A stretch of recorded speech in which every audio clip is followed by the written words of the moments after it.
Brett, do you think Jacoby Brissett should just start him the whole way here? I mean, because this is Yeah. 3 games in a row where it's like all of a sudden Trey McBride's just scoring every week now. This is so good for the offense. Just the timing, the rhythm, everything is so much better. And what's crazy is, his completion percentage over expectations higher, his EPA per dropbacks higher, all of his efficiency metrics, despite the fact he's throwing the ball downfield at a way higher rate than Kyler Murray. His 8 out is like 9.5. Kyler's a 6.5. It's getting guys like Michael Wilson involved now because the defense is being more stretched out, more space underneath for a guy like Wilson who's a short area monster. So, huge win for all of these guys. Marv, Trey, and Michael Wilson even might become viable. What? Why are you shaking your head? You're welcome.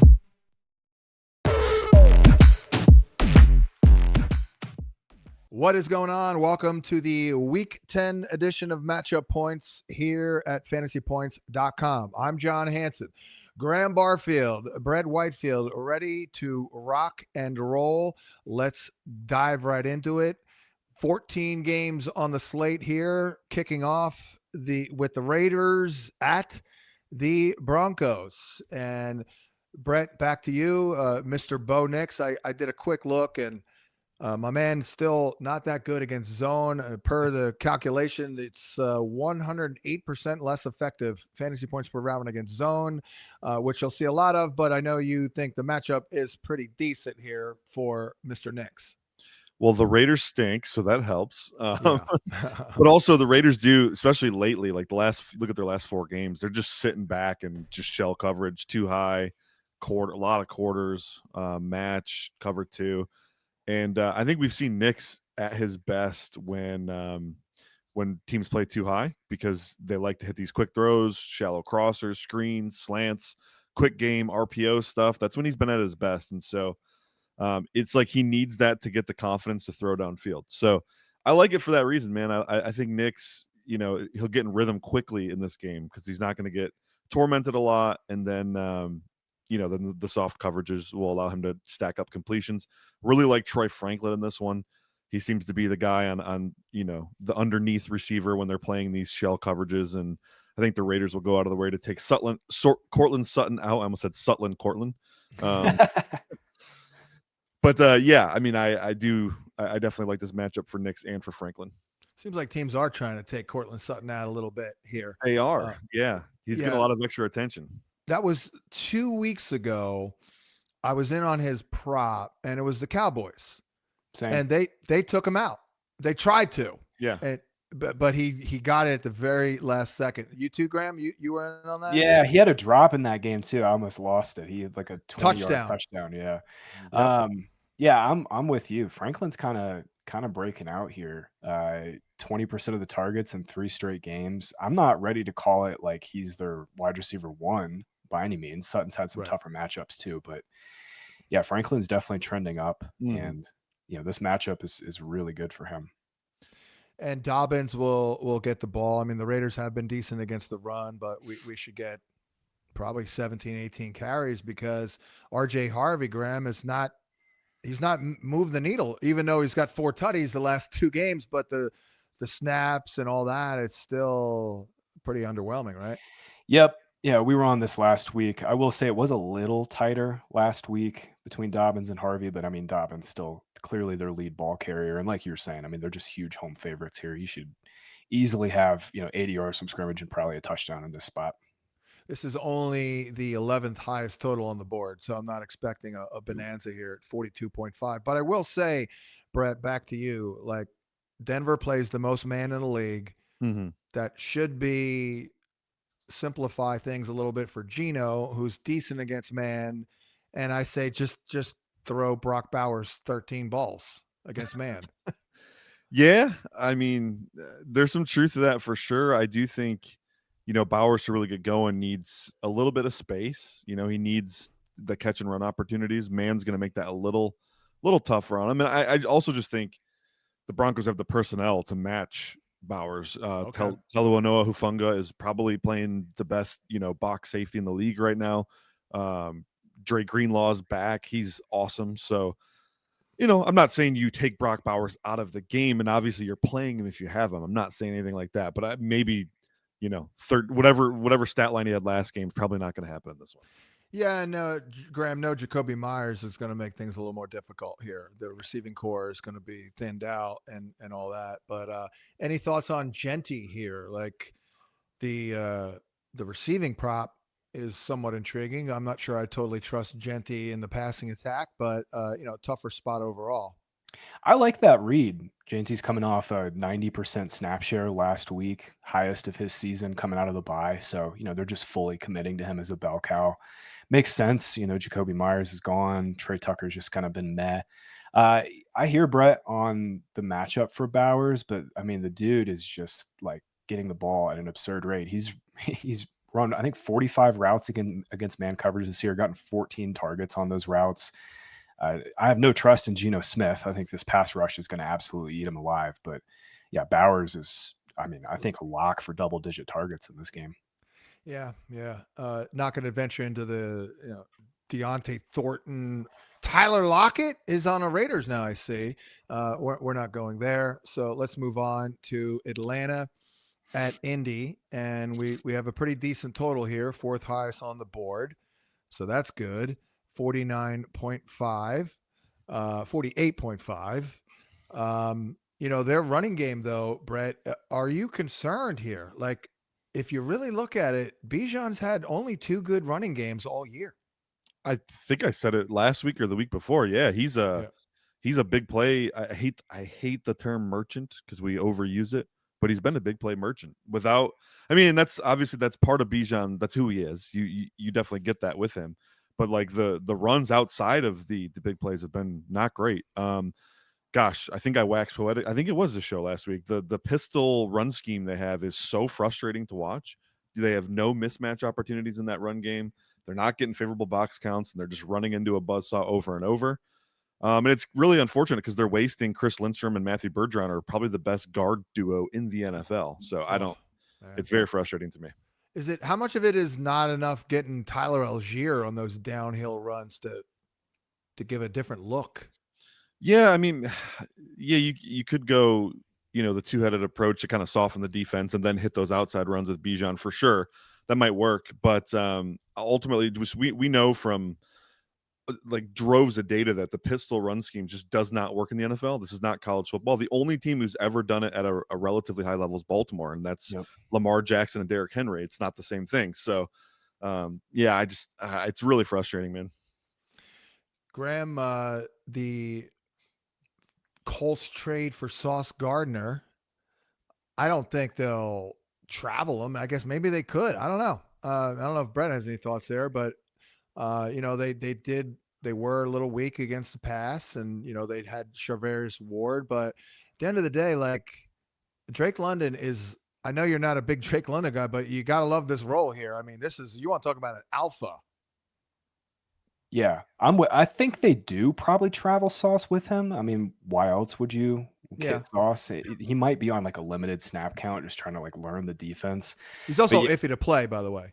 Yeah, all that being said, though, you're right. I mean, Darnell Mooney's just had a horrible season, and he's missed 2 games in the middle of the year with an injury. His last 3 games, he's been at 13, and 3% of the targets. Kyle Pitts has vastly out-targeted him.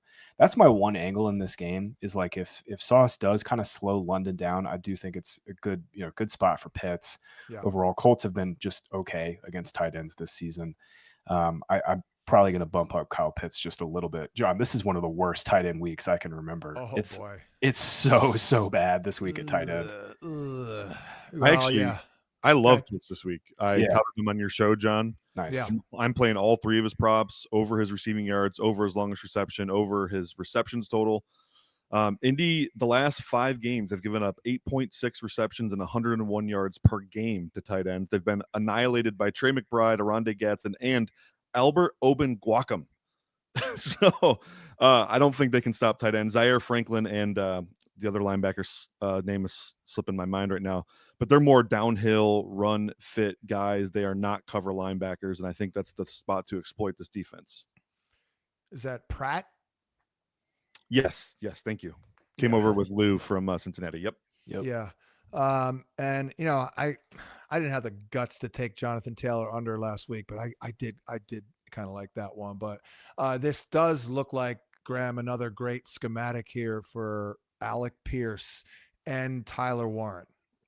Yeah, Warren less so. I think Falcons have been one of the best teams against tight ends this season. But I'm with you on Pierce. I mean, the dude is one of the best deep threats in the NFL right now. I mean, there's no doubt about it. Falcons haven't been giving up like a ton of big plays, but they just constantly are looking for him on those deep shots, especially, looking off play action. Brett, I wanted to ask you real quick before we move on. What'd you see from Daniel Jones last week? That was like their first really bad game. He had some turnover problems. Should we be concerned? I mean, this is a tougher matchup. I mean, Falcons have a good pass rush. I don't know if that was some turnover problems. My man turned it over 5 times. Yeah. Yeah. It was a bad day. The pass protection kind of broke down in crucial time. It wasn't bad all game, but like on 3rd and longs, they just got hammered. Jones threw a couple of bad picks. One of them wasn't his fault. I don't think it's too concerning. I think maybe they were taking the Steelers a little lightly. The Steelers defense had been horrible up until that point, and all of a sudden they look like they're back. So I don't know. That line was a little stinky. It was 3.5 Colts on the road, and like on neutral field, you'd probably give the Colts 6 right now. So that line ended up being right, obviously. But yep. I did have a strong feel. I thought Rodgers and freaking DK would do a little bit better. But I do. You know what my thought is, and we'll talk about Pittsburgh, but in that game, Mike Tomlin was like, "Oh, everyone got sick and tired of hearing it, and they, getting ripped." And I'm like, "Okay, great. So what you're saying is you're capable of playing as well as you did in week 9 every week, but the previous 5 weeks you were absolute crap." That to me that doesn't bode well. I understand. Team gets run all over. The next week they shut down the run, but they were bad for like a month before last week. Just saying, maybe it was a schematic thing, but the data looks good on Warren. I understand, Graham, that they have been stingy against tight ends, but hey, Hunter Henry was pretty good against them last week. They gave up like 5 for 60 something up against tight ends. So I think we just roll with them. Coming off a first bad game of the year. Next game here is the Saints and Panthers. We can pretty much do this one quickly. I like that Olave prop last week. It's like they had the ball for 16 minutes. It's like unbelievable. And he missed it by 1 yard. I thought Brett Shuck wasn't that bad. What'd you see out of that? I mean, is there any hope for anything here with Shaheed gone? I thought Shuck was really bad. Really? What did he do bad? Inaccurate throw. Right. Couldn't read out the defense. Really slow to process stuff.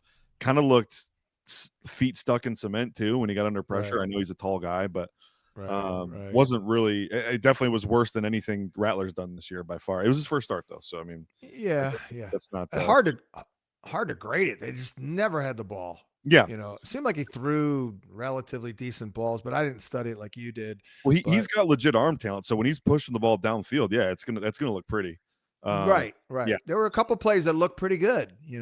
For sure. Throwing it from the pocket, but man, Graham, I mean, it's over for Kamara. Like, this is unbelievable. Like, what is there anything here? I guess Juwan Johnson and Olave will get a lot of targets, but I think Kamara's droppable in shallow leagues. Like, he's a complete roster clogger at this point.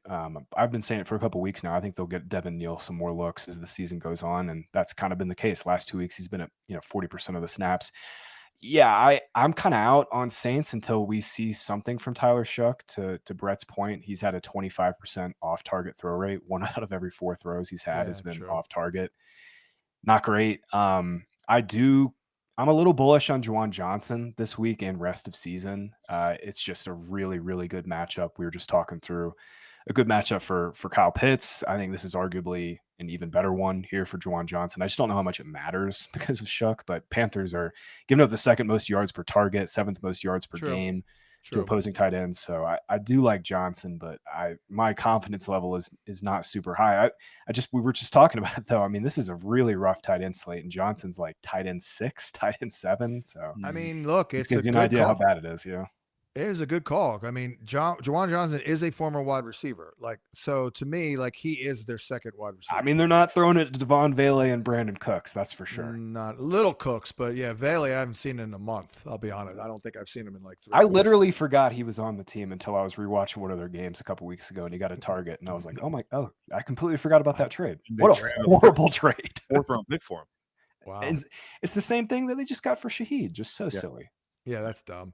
For the Panthers, I mean, not the greatest schematic matchup here for Bryce Young, and it's just Tet and Hubbard, and that's it. Like nothing else going on here with these secondary guys. You know, Xavier Legette, you got Coker in the mix. They're throwing a horn here and there.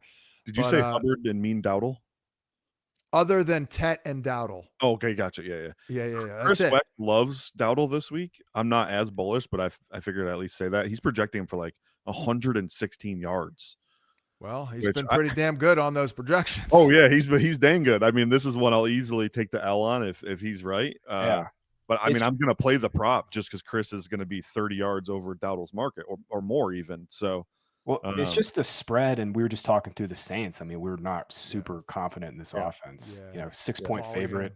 I will say Dowdle did pop up today with a quad injury, didn't practice, but Dave Canales was basically saying like, we're counting on him this weekend. It's no big deal. They're just being smart with it. Maintenance always something when you see a guy. Oh yeah, I'm in fantasy football, baby. Always something that can kind of just spoil it all. Well, I don't think we need to spend any more time on that game. That's not a very good game. Giants, Bears. This one I think will be. Yeah. I still don't have a warm and fuzzy feeling watching Jackson Dart, but holding it down. Another good spot for Wandale. Darius Slayton, not too shabby. Might even venture into the tight ends, although I don't like Theo Johnson. But I like this one here, Brett. I think this will be a higher scoring game. Good schematic matchup for Caleb. We've talked about Rome Odunze. Yeah, I don't know about Colston Loveland this week, but your thoughts here. I mean, Caleb, was he any better? I mean, the disconnect between fantasy and reality is it's hilarious. Big time. Yeah, I mean, I'm never going to tell you not to play Caleb because he's tearing it up in fantasy, but he's still not playing that well. Although that throw to Loveland to win that game was the throw of his career so far. I mean, that was a piss. He can spin it, man. He's just so inconsistent. Exactly. He can really spin it. It's just it's almost any level more accurate the further downfield the target is. It's very strange. But yeah, I like Rome in this game actually. Man heavy team, right? Giants play a ton of man. Rome has been pretty effective against man, and more importantly, he's been Caleb's kind of go-to against man. You know, whether Rome produces a lot or not, I guess we'll see. But I do like him, and also his dad crying on Twitter is like, I think that happened last year, and the following game, Rome had a career high in targets. So I think we'll see a nice Rome performance this week, a nice little bounce back. Yeah, when dads complain, stuff happens. Yes. When moms complain, the player gets worse off. You know, like Drew Lock at one time, his mom complained. As soon as I saw that, I was like, that's it. I'm out on Drew Lock. I was correct on that as well. How about Colston Loveland though, Graham? How about that call I had on the live stream? I said, I'm envisioning Colston Loveland running down the middle, running like Forrest Gump, and that's exactly what happened. Yeah, you did. You nailed that. I wrote him up as a streamer last week, and I was kind of grinding my teeth through it because we haven't seen anything from him. But huge route share in back-to-back games, full-time player, 76% in week 8, was up to 80% last week. And it was just a matchup, right? Bengals just have the worst linebacker and safety core in the league. This is a tougher matchup for sure. Yeah, way tougher. But, him getting full-time usage, and they just don't really have a secondary receiver. Yeah. I did want to echo Brett's point on Rome. I think this is clearly a bounce-back spot for him. He's been targeted on 32% of his routes against man coverage this year, has some of the best efficiency metrics against man as well. This game has clear shootout upside. Yeah. Jackson Dart, I know he's been like – I know you don't get like warm and fuzzies watching him, John, but like he has no help at receiver. Darius Slayton is better. Dart's part getting of better, it. though, guys. What's that? He's getting better, though. He's gotten better every week. I know. I'm kind of. I was about to say, like, I think it's his receivers. Darius Slayton dropped an easy touchdown, like should have been easy touchdown. Run late in game's that dead game. too without Scatabo. Yeah, So yeah. he's I carrying mean, the whole team on his back. I yeah. just, he's just a little reckless out there. That's what I'm really talking about. Oh yeah, he takes way too many hits. That's for sure. I'm with you on that. I was just dead wrong about this backfield though. Just real quick, I want to talk through Singletary and Tracy. This is looking like a compartmentalized split. Tracy was, playing way more in passing downs, but Singletary outcarried him 8-5. And Brett, to your point, I mean, this has not been. They were okay with Scatterbo, but not like they're shredding anybody. And now they're like a kind of bottom 5, maybe bottom 10 run offense. So. Yeah, Dart they has were been trying the other day against the 49ers. Yeah, they did. Yeah, you're right. Well, that was somewhat game script too. They kind of got blown out, but felt to me like Devin Singletary was the number one running back. He was. Yeah, I mean, is probably the number one running back. You know what I mean? I just don't know if it matters for fantasy though, John. Yeah, like Tracy playing more in passing down. So I think these guys are just like it's kind of like the corollary between the Titans backfield. Just kind of avoid. But you can. If you're someone who is dying at running back, it's like I'm starting Justice Hill over here. Okay.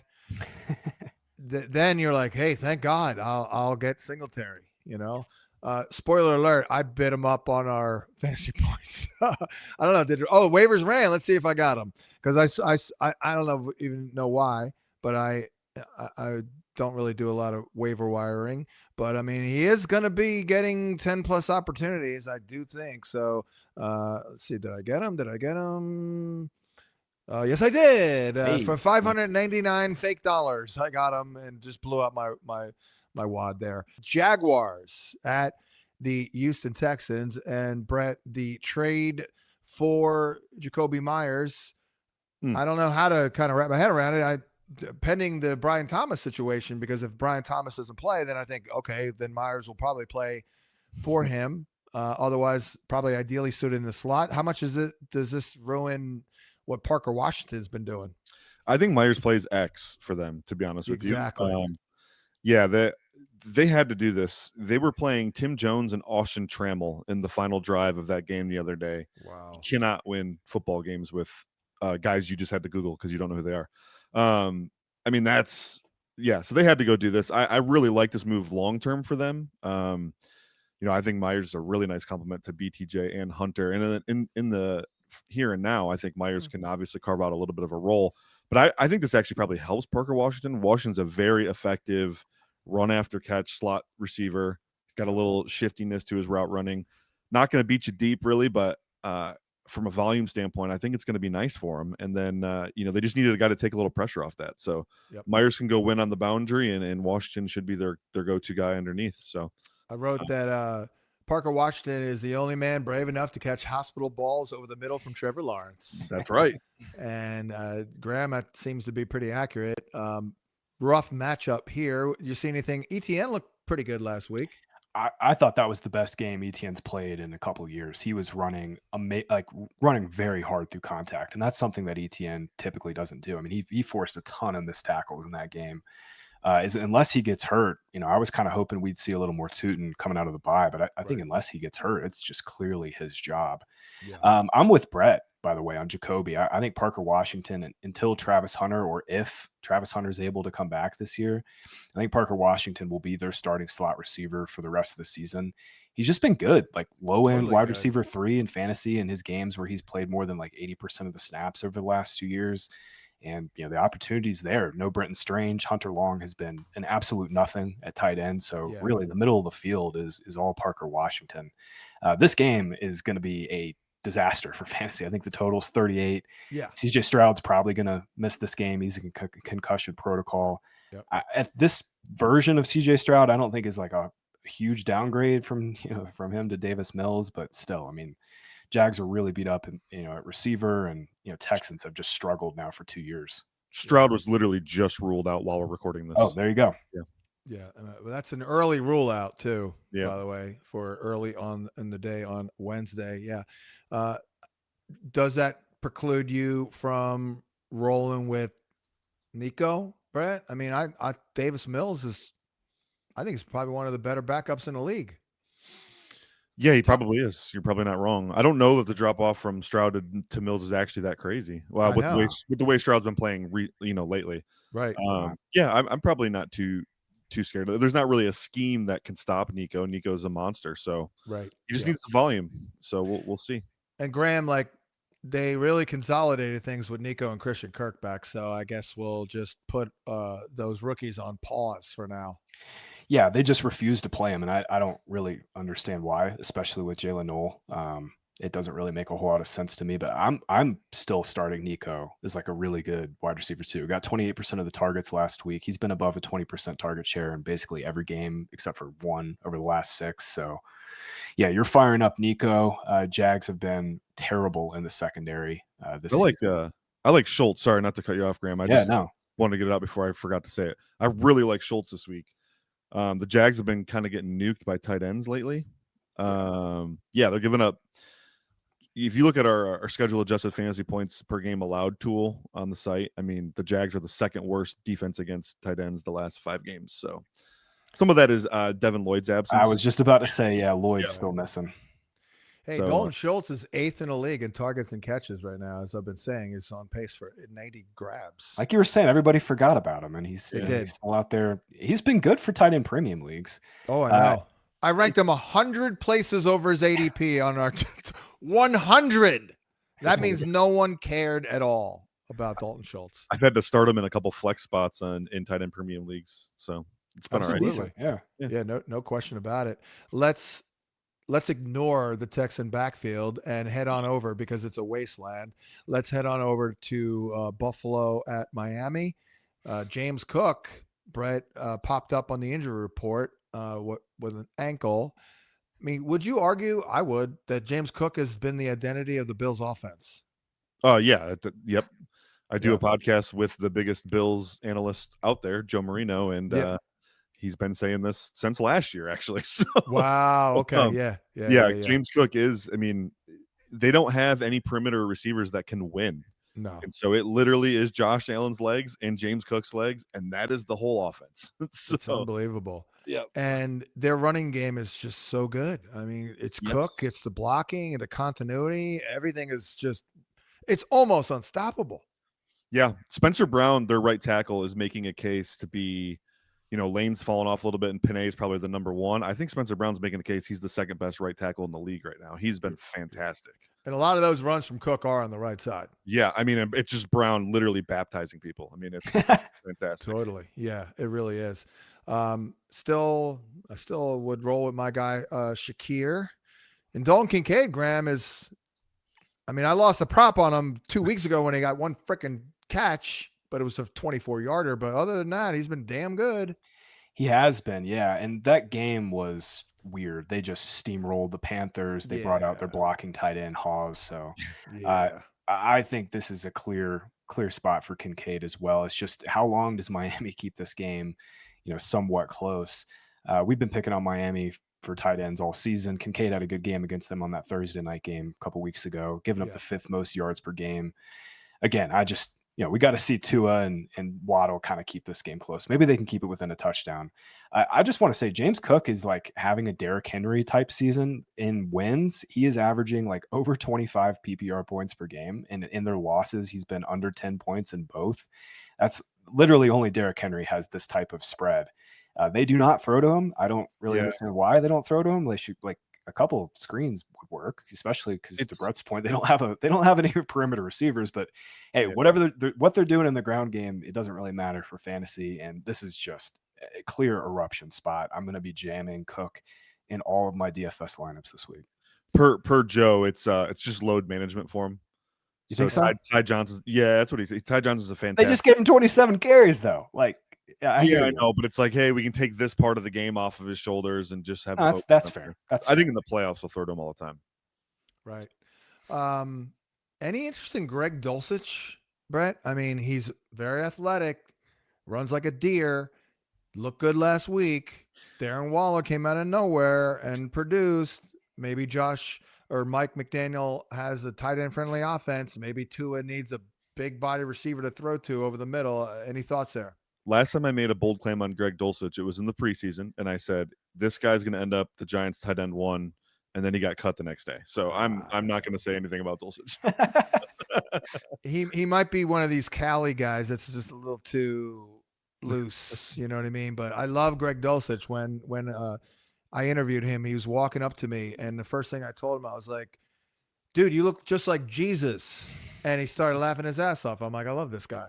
But he did look good last week. And, you know, my point might stick here. Graham, it's a good fit for him. Like, for his skill set, it's kind of like, you know, he's not going to play in line. He's basically a big receiver. So it is a good fit for him. Yeah. Yeah. Well, so we'll keep an eye on him and keep starting Jalen Waddle.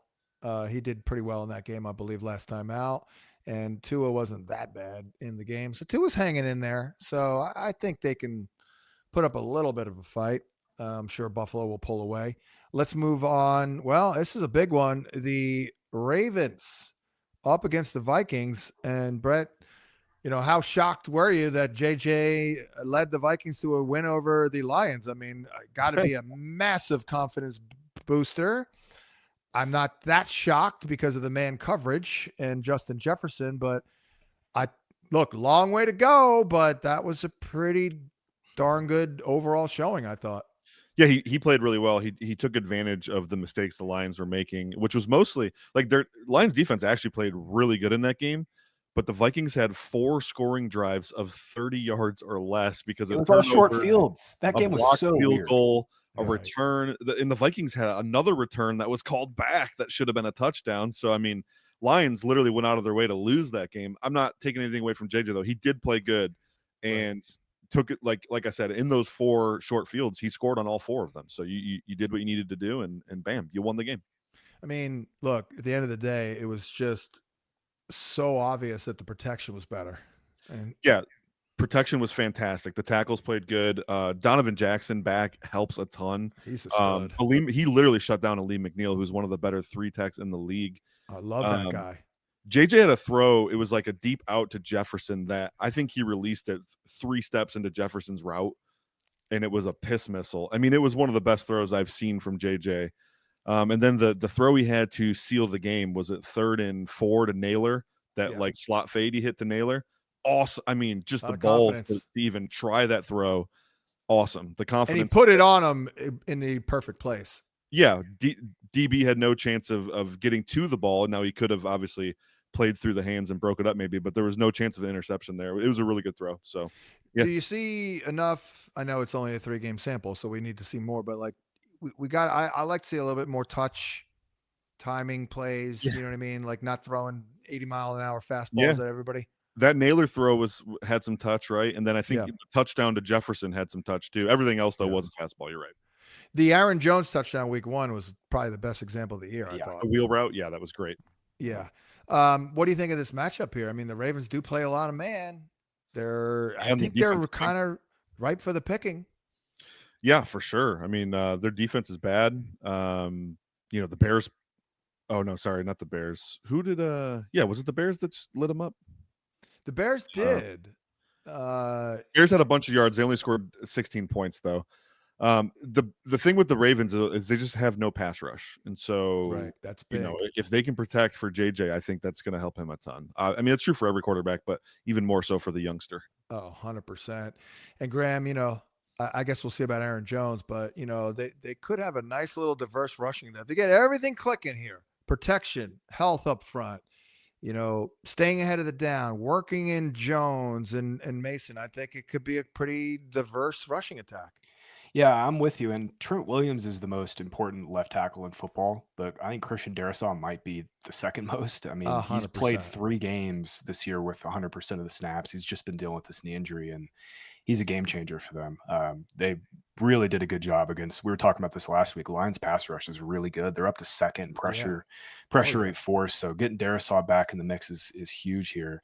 I will say Ravens defense has been playing better, and it's in part because Kyle Hamilton's playing in the box. He's basically like an off-ball linebacker. They're just using him in an incredible way. We'll see if that matters this week because, you know, Addison and Jefferson are just getting open at will. I think they can kind of expose these Ravens corners a little bit, but I will say Baltimore is not like a complete sieve. You know, we saw them just get destroyed by Stroud 3-4 weeks ago before their bye. Harbaugh is kind of they're playing a little tighter, I will say. Yeah.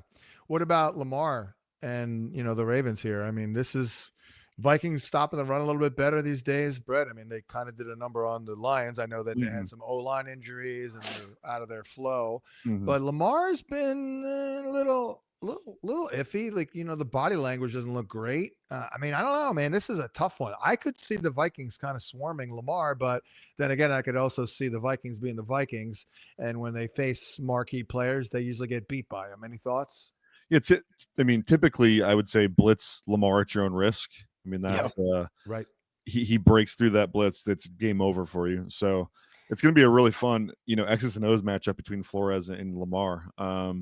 Well, do you remember that game? It was 3 or 4 years ago when Flores was still in Miami, and he played cover zero that whole game. And I think that was the game where Lamar was like, okay, I have got to figure out. And ever since then, he's been amazing against the blitz. Yeah, like, Flores beat the absolute crap out of him. He had no answers against the blitz. It was unbelievable. They had no hot reads like over the middle or anything like that. Lamar is leading all quarterbacks in fantasy points per dropback against blitzes this year. By a significant margin over Drake May. So this is a strength on strength type of deal. Although I will say a little bit of the Vikings of it too, and then got blanked. So, but they came up with an unbelievable game plan with all those disguised pressures. Goff was solid though. He took some sacks, but he still threw for like 280 and 2. So the mug, that double mug cross dog blitz that Minnesota was running, they just ran the same play over and over. The Lions couldn't stop it because of all the injuries in the interior. Right. Gibbs ISO'd up 1v1 against Van Ginkel and that's not what you want. And Pace. Good game plan. No, that's not what you want on the team.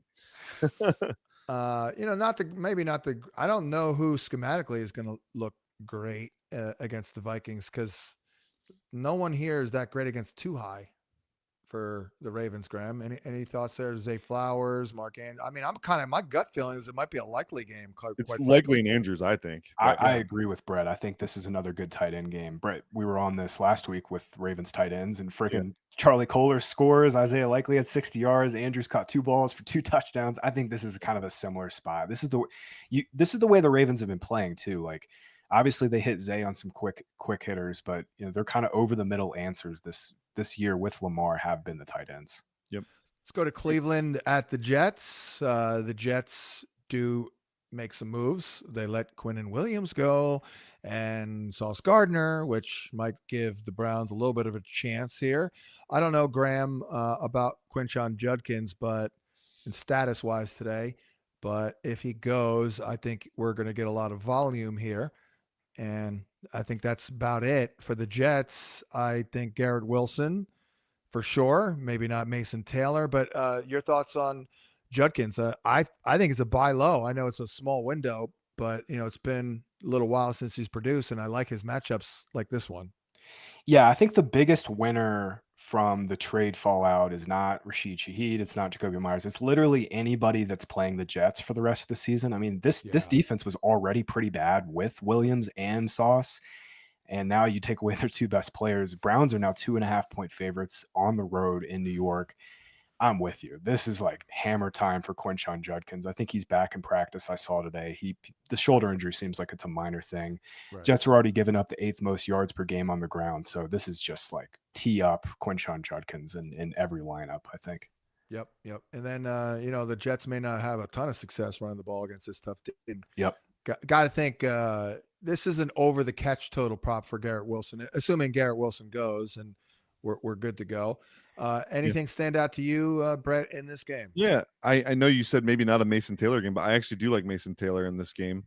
Over the last 5 weeks, the Browns are giving up the 3rd most fantasy points to inline tight ends. Mason Taylor plays almost exclusively inline, and he's a dog.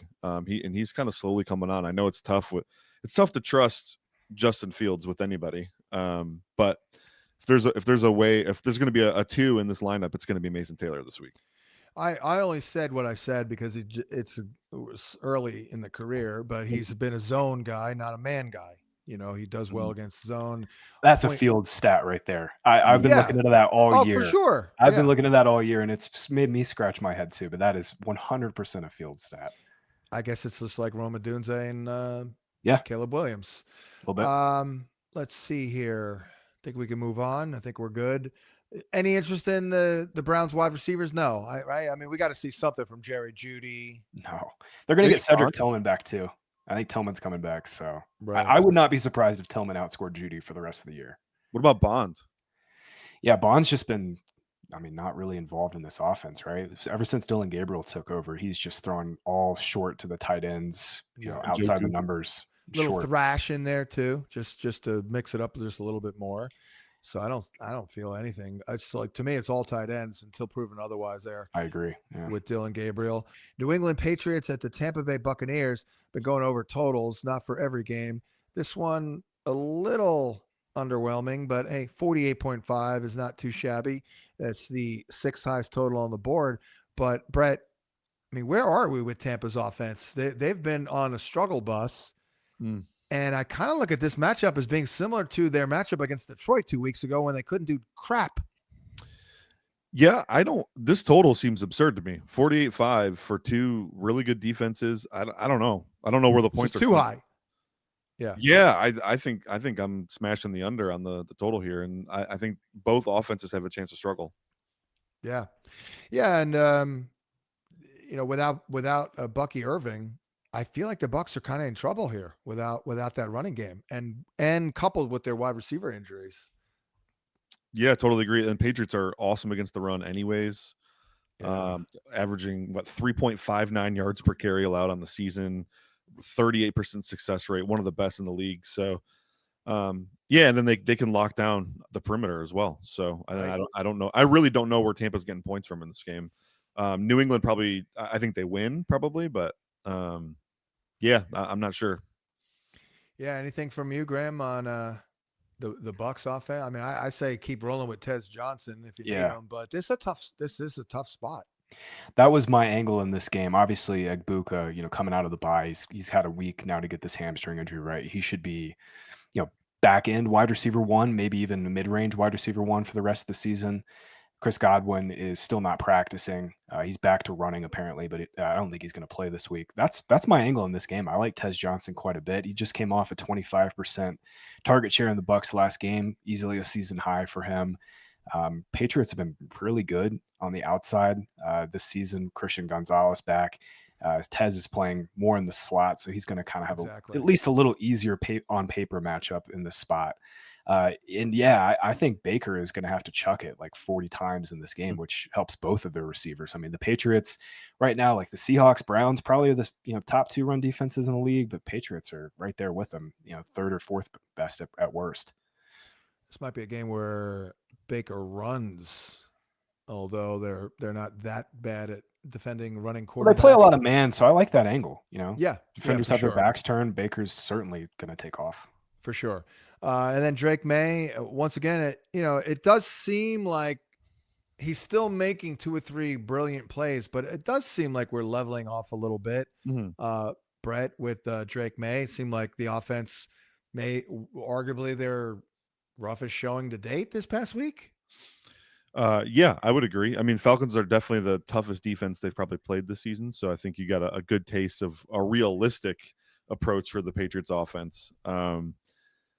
Tampa Bay is probably even better than the Falcons. So we're gonna get another test in there. Are they gonna be down Butte?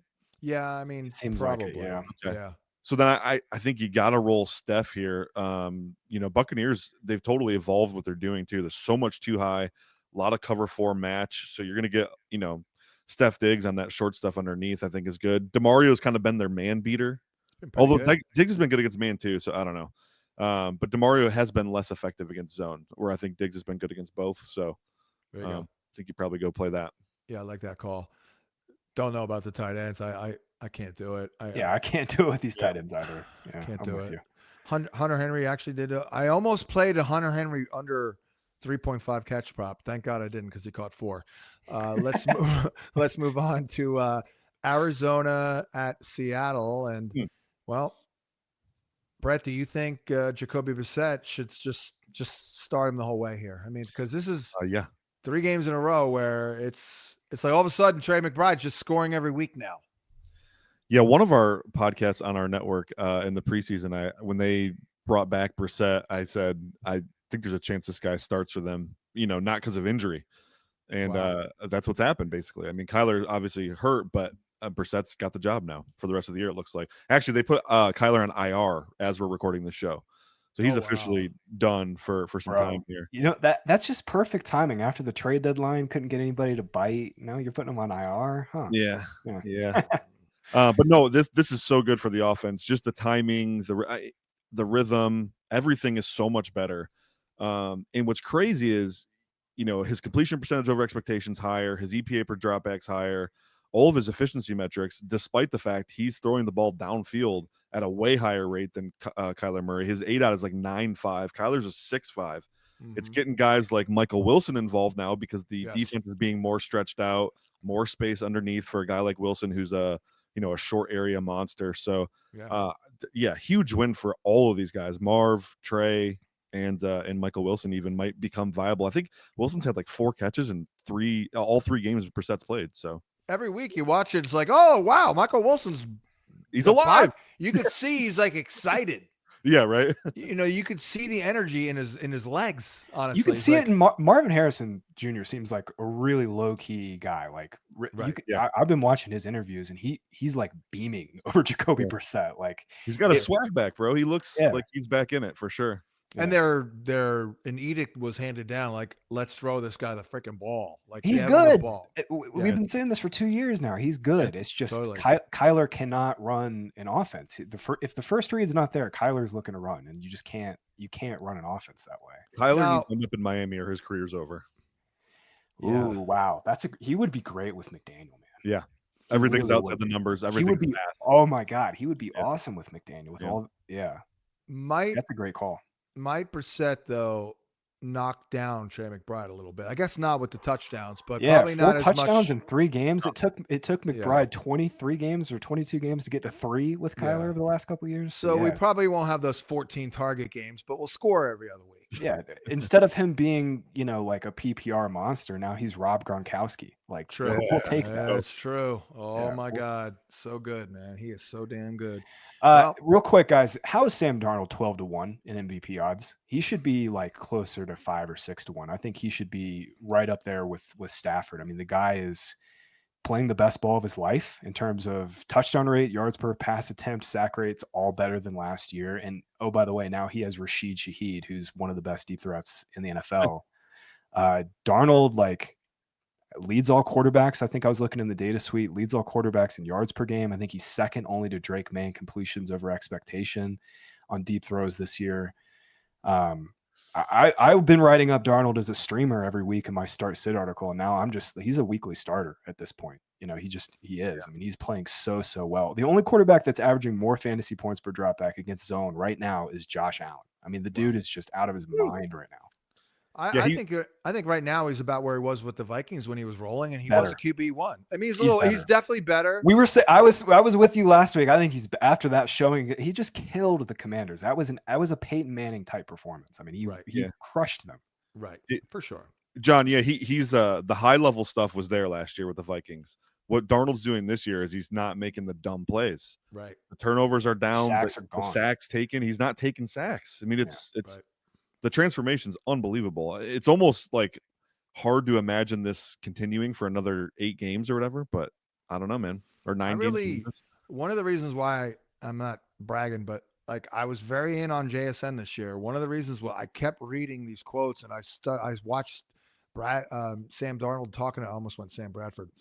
I watched him talking about JSN. I'm like, oh my God, he really. I mean, I think that.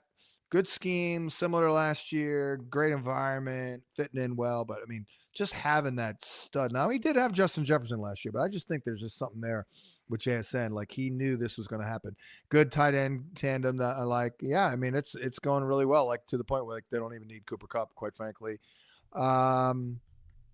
Backfield, I know you, Brett, actually have a sizzling take on Ken Walker that he might actually run for 60 here. That's sizzling. Whoa, 60 yards. Damn. No, I do like Ken. Well, that was more on a prop. No. Like KW3, but I was talking to Chris Weck this morning, and his run share has actually grown in the last 4 weeks. Right. And then the Cardinals' run defense has gotten poor. It's like they started hot, and it's gotten worse and worse and worse as the year's gone on. Last 4 games, 5.2 yards per carry allowed, second worst team in terms of success rate allowed, fourth in EPA per run allowed, 15% explosive run rate. And what you're seeing is the edges have just been a little soft, and they're giving up explosive runs on the outside. That's Kenneth Walker's game, guys. So from a prop standpoint, I like it, and I think you probably get a decent fantasy outing from him too. Yeah, Javonte was running there like off tackle and early in the game, doing well. He had like 20 yards on his first 2 carries. Let's move on to the LA Rams and the San Francisco 49ers. This is in fact a rematch. This was the Kendrick Born to Be Alive game. The Rams, though, I mean, the schematics don't look great for anybody for the Rams, but I tell you what, I don't care because of the lack of the pass rush there for the Niners. Yeah. Of course, anything. I mean, I don't have anything. Like your Stafford should stay hot. Puka probably catch 9 balls, maybe not for $120. Devontae will probably score. Graham, I mean, this is pretty easy stuff here with these Rams these days. Yeah, Stafford is playing as good, maybe a little better than the 2021 Super Bowl season. I mean, at least by the numbers, his touchdown rate, yards per pass attempt, he's basically, right on par with that season. He's taken fewer sacks, I think, than 21 as well. This game is just white hot. I think this is one of the best games on the slate. I think this total should be a little higher too, as well. The big question I have is in this game is just Mac Jones handling this, Rams pass rush. But as we've seen, Rams are a little burnable in the secondary for sure. But I mean, Los Angeles, it just feels like, they're a completely well-oiled machine. It felt like if they just didn't take their foot off the gas. Puka also got hurt in that game. Last week against the Saints. It's minor. He's going to play, but if he didn't get hurt and they didn't kind of take their foot off the gas, like they could have put 50 on the Saints. They're just humming right now. Yeah, and Stafford, of course, 389/3 in week 5. Puka 10 for 85 with a tutty. Devontae 5 for 88. Kyron, he had that big receiving game. I remember I took the over receiving prop. I think Kyron cost him that game, man. Fumbled at the goal line. Yeah. Now, again, we don't know about Brock Purdy. Probably not going to get Ricky back. Another Kendrick Bourne day, obviously. 10 for 142. Everything you just said is so gross because when I look at this game on paper, I'm like, there's no way the 49ers can compete in this game. But I've doubted this team all year, and they're freaking 6-3. I think Shanahan's probably the coach of the year right now, dealing with all these injuries. Yeah. Stafford's the MVP, but Mac Jones went for 350 against this team. Yep. I mean, I don't understand how, but he did it, and so I don't know. He got beat up in that game. The one difference in that game is they didn't have Juwan Jennings, and Juwan is actually playing pretty well right now. Right. Yeah. Yeah. He did score last week. I liked him last week. He scored. I think buy low on Kittle too. I didn't put him in my article, but that's probably a good one there. Maybe not this week. The usage has been a little weird. Detroit Lions at the DC Commandos. I think I'm going to go back to calling them the Commandos. They've got a top 3 total in this one here, 49.5. Brett, I think the Lions could get this themselves in this one. That's how bad I think DC's defense is. Yeah, especially because this Lions team has been awesome coming off of a loss. Going back, there's a 3-year trend now. They haven't lost back-to-back games in over 3 years. So I think they're going to be out for blood. They got embarrassed by the Vikings in a game they were favored by 10 points against the Vikings and lost. Wow. I mean, not great. So Dan will have these guys ready. He'll have them fired up. And then the Commanders' defense is the whole team sucks right now, honestly. They're terrible. I mean, it's over. And then, Graham, I'm not using Debo or Zach Ertz against Detroit because I remember what happened 2 weeks ago when they literally erased the Tampa Bay offense. Yeah, I'm pretty scared from Washington's perspective too. I mean, Mariota's been pretty good for fantasy. He's been like QB 10 by points per game in his relief appearances and starts over the last 2 years. But yeah, they just, without McLaurin, I mean, they have no one to stretch the field. It just kind of condenses this whole offense. And you can get away with some of that because Jaden Daniels is just, really good, obviously, at creating, outside of structure. And they do a lot of fun stuff with him in the run game. But yeah, you look at, this offense right now, it's like they're struggling to run the ball. They got Chris Rodriguez playing over Ja'Cory Krosky-Merritt. Like I'm pretty much out on this team in general. I do like Mariota as a streamer. If you're like, missing Dak, missing Mahomes this week, maybe Jacoby Brissett's already been picked up. I think you can pick up. He'll run 11 times, 12 times. Exactly. Like, that's all it is. I struggle to see the upside with him as a passer. We've been saying it for a couple of weeks. The Lions pass rush is really starting to get hot. They're getting healthier in the secondary too. Yeah. I'm pretty afraid here. And for what it's worth, Washington has just gotten crushed basically against every good offense they faced. Yeah. Gave up 38 against Seattle, 28 against the Chiefs, 44 against Dallas. They've just been getting destroyed against good offenses. So Detroit, even though, they've not been as good on the road as they are at home over the last couple of years, like I think Detroit probably puts 35 on them. 100%. No question. J-Mo looking good. Monty probably looking good, probably getting 70% of the carries, like in the final 2 drives, when they're up by 30.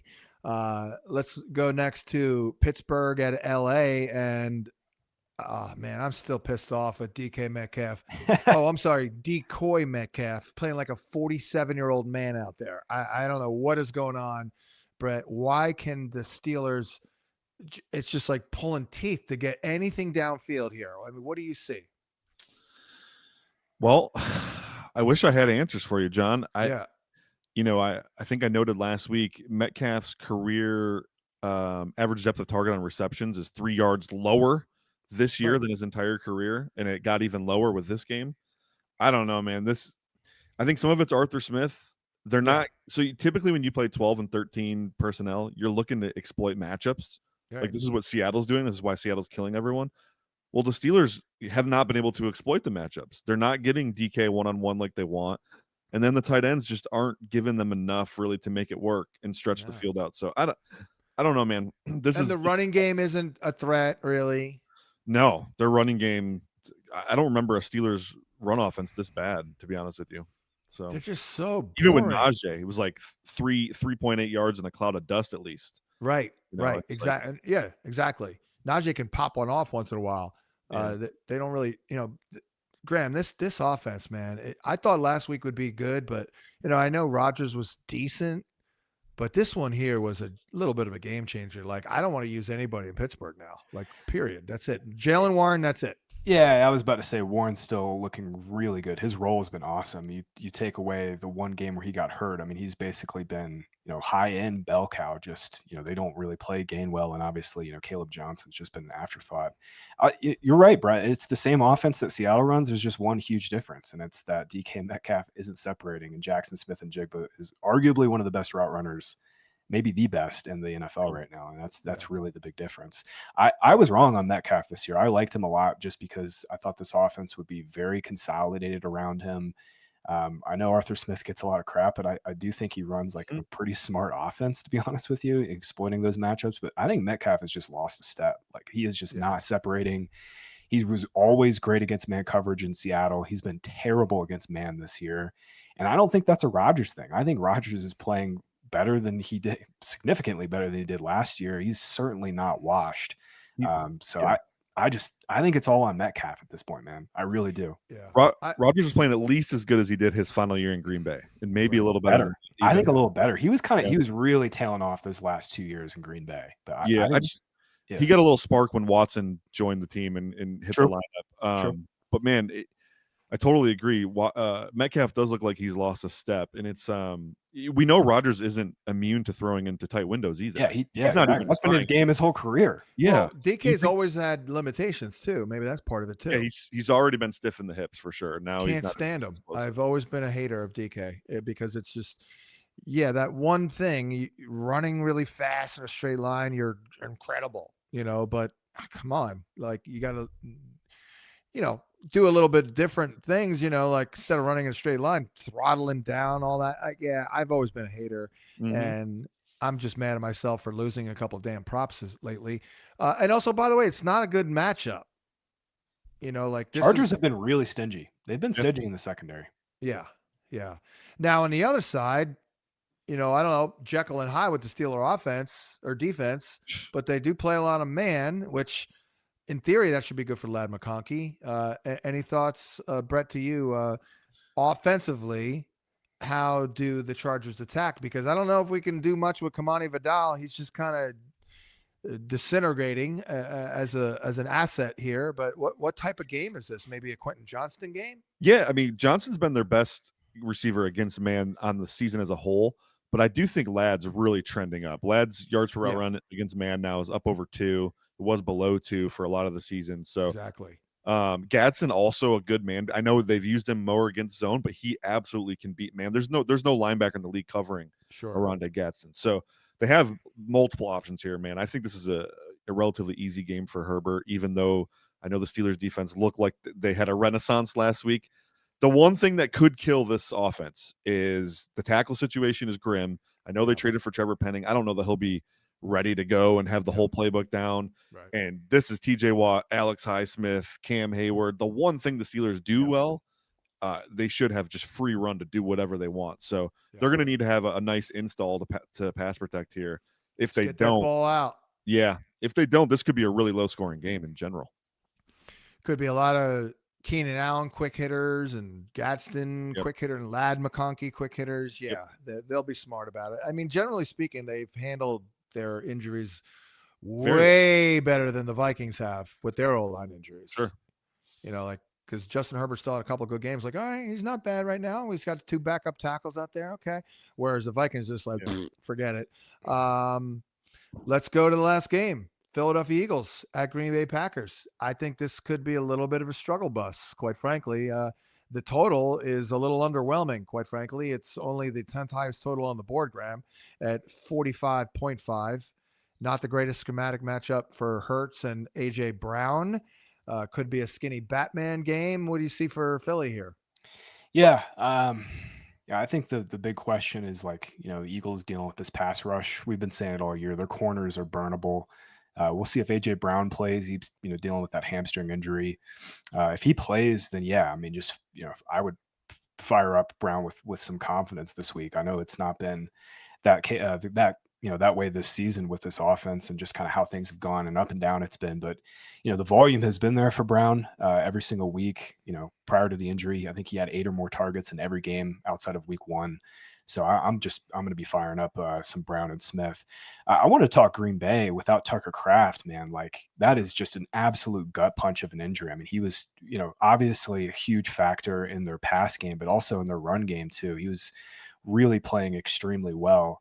Yeah. I want to ask you, Brett, like, what do you think the adjustment is for this Packers pass offense now? Because it seemed like they were kind of trending towards, Kraft being the guy. Obviously, Dobbs is, been pretty involved. He's got 27% or more of the targets in 3 of his last 4. But how do you see this Packers pass offense, moving forward? Because Love is playing really well. There's got to be some production here. Yeah, man. If there was an MVP award for best tight end, it was going to Kraft. He's been the best in the league so far, if you combine run game stuff and pass game stuff. Yeah. Luke Musgrave, though, is a very talented player. I've been a truther of him for a while. Yep. So I don't think they go to a net zero at tight end. As long as Musgrave's healthy, he can run routes. He's extremely athletic. But Kraft just had that dog factor. He was their easy button guy. Anytime the back was against the wall, we're hitting a dump off to Kraft. He's going to run for 30 yards. I mean, it was like uncanny. So I don't think Musgrave does that, obviously, but I don't think it's a net zero. I do think they're going to have to include Matthew Golden more in the short part of the field. He's going to have to get more design touches. It's not really the downfield stuff's not really working with him either. I think Dubs has been better at that. Even, Christian Watson being back helps with that. So I think they got to get Golden more involved. This game in general is it's going to be a fun game to watch as a football fan. For fantasy, it's kind of gross. Yeah, I'm scared. This total of 45.5, it doesn't make any sense. 2 really good defenses. As good as Love has played, they've only broke 30 points twice this year, and they've had a couple absolute stinkers as well. 3 stinkers, I think.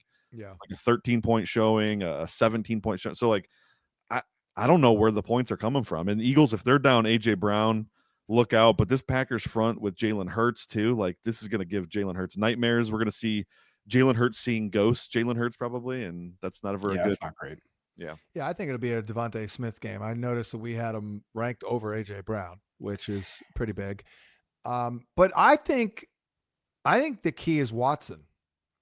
I think Watson looks a lot better this year. I mean, granted, it's a small sample, but he looks like he's made some real strides catching the ball. He doesn't look like he tore his ACL last year. He is running like a gazelle out there. He kind of you guys remember Tyrell Williams? He reminds me of a better version of Tyrell Williams. Oh yeah, the former Charger. Yeah. Former Lion for like 5 Yeah, you're right. Yeah.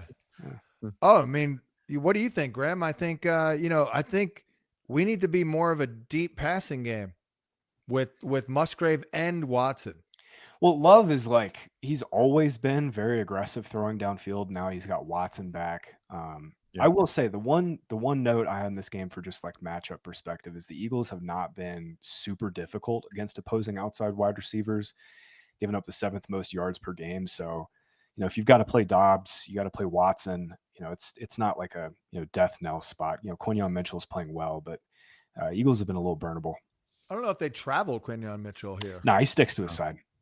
He was traveling earlier though, didn't he? I think there was a game, and I think it was against a team that was like heavy personnel. So sometimes you have to travel because you're. Yeah, he's had one. You're right. He's had one shadow game, but I can't remember which one it was. I think it was Cortland Sutton. That maybe might have been it. Yeah, that might have been it. Yeah, I definitely know he did it at least once, but yeah, I guess we're not going to. I think that was it, John. I think that was the Sutton game. Yeah. Well, we're looking to attack that number 2 spot, basically, for Philly. And then, Josh Jacobs looked a little bit better last week. Any thoughts on Barkley? I think Barkley might, let's assume he's healthy for now. He's got some really good matchups. Maybe not this one, but I kind of like Barkley as a buy low, late season buy low, Graham. Yeah, that offensive line was moving people in their last game. Hopefully he's okay. The injury, when it happened, didn't look great, but he was doing post-game press conferences. He was saying that he's fine. If he's not, then, I mean, Tank Bigsby, like, I've moved him up heavily in the rest of season rankings. I mean, he looked great. And that, Will Shipley is just not going to give them that early down thump that Tank kind of can. So, if you've got an open bench spot, or you're just, kind of like me, I like to stash running backs late in the season, handcuff running backs late in the season. Bigsby's an awesome stash right now. Barkley week 12 on against Dallas, Chicago, LA Chargers, Raiders, DC Commandos, Buffalo. That's sexy. That's juicy. Yeah, that's really sexy. I got a bunch of Barkley teams, so I'm hoping you're right, John. Man, Dallas, Chicago, Vegas, and Commanders. And Buffalo. Gee, Buffalo's terrible against the run. That is why. Yeah. Go ahead. It's the worst 5 run defenses in the league. He gets them all. That's a league winning stretch. Which is why Saquon Barkley's in my trade for article this week. I mean, because I look at that schedule every single week. Because you can look at it 2 weeks ago and then look at it 2 weeks later. It's like a completely different landscape. But on that note, we'll wrap it up and close out another edition of Matchup Points here at fantasypoints.com. Good luck to everybody this week. Fantasy playoffs, man, what are we, a month away, 4 or 5 weeks away? So good luck in week number 10 for Graham Barfield and Brett Whitefield. I'm John Hansen. We'll catch you next time here on Matchup Points at fantasypoints.com.